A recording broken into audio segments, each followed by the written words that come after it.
تو میری تربیت تو ایسی ہے کہ میں ہر آدمی میں خوبی تلاش کروں، تو لہٰذا میرے لیے تو عمران خان ایک اچھا آدمی ہے، نیک آدمی ہے، مومن آدمی ہے۔ جو ٹوٹ پھوٹ ہے جس کی اب ہم اوور آل بات کر رہے تھے معاشرے کے اندر، اور عدم برداشت جو ہے اس ماحول کے اندر، پھر اگین ایک مقبول، انتہائی مقبول سیاسی لیڈر جن کی ہم بات یہ بھی کر رہے تھے، ان کی پرانی ذاتی زندگی کے واقعات دوبارہ اچانک سے اچھال دینا سیاسی فائدہ حاصل کرنے کے لیے، اور اس میں افسوس ہوتا ہے کہ اس میں علماء کا کردار ایک سامنے، کیا میں اس پہ کہوں، لیکن آپ اس پہ کیا کامنٹ کریں گے؟ آپ کو حدیث سناتا ہوں، جس شخص نے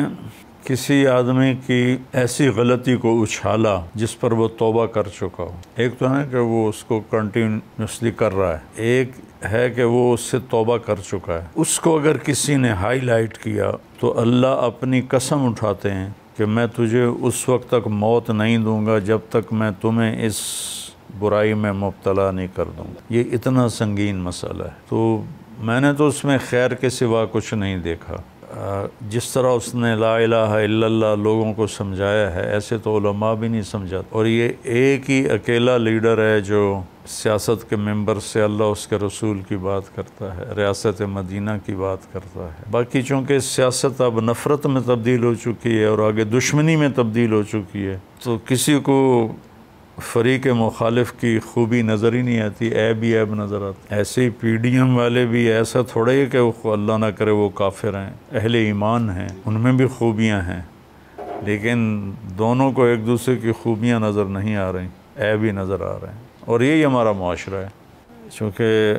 میرا معاشرہ ایسے زندگی گزار رہا ہے جیسے اوپر خدا ہے ہی کوئی نہیں، اور جس کے پاس طاقت ہے وہ اندھا ہو رہا ہے، جس کے پاس پیسہ ہے وہ اندھا ہو رہا ہے۔ تو میری گزارش ہے،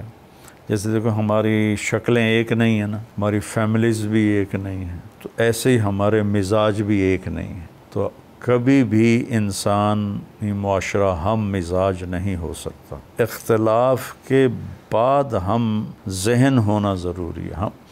ہم ذہن نہیں، اختلاف کے بعد محبت رکھنا ضروری۔ میری ترجیحات اور ہیں، آپ کی اور ہیں، آپ کی اور ہیں، لیکن اس کے باوجود ہماری کچھ باؤنڈریز ہیں، ان باؤنڈریز کو عزت دینا میرے ذمہ ہے۔ جیسے ملک کی باؤنڈری ہوتی ہے نا، اور وہ اس کی سرحد ہوتی ہے، اس میں ہم انٹر نہیں ہو سکتے، ایسے ہی میری بھی ایک سرحد ہے، اس میں میری بیوی بھی انٹر ہوگی نا تو میں اس کو برا فیل کروں گا،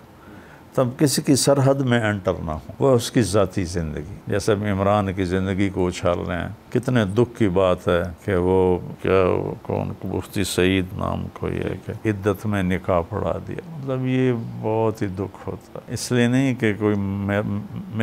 میری سب سے وابستگی ہے، کیونکہ میری محنت تبلیغ کی ہے کہ کوئی جہنم میں نہ جائے، تو میں سب کے لیے ہمدردی رکھتا ہوں، لیکن مطلب دکھ درد ہوتا ہے کہ اس پہ ویسے ایک مسئلہ پوچھ سکتا ہوں آپ سے؟ سنا پڑھا، اس پہ آپ بہتر رہنمائی کیجیے گا، وہ جو ان کی بیگم ہے بشرا بی بی جو ہیں، ان کا ایک اپنا انٹرویو ہے جس میں وہ کہہ رہی ہیں کہ میری عدت پوری ہو چکی تھی جس وقت میں نے، تو پھر یہ انہوں نے کیوں مسئلہ اٹھایا؟ بس اٹھا لی۔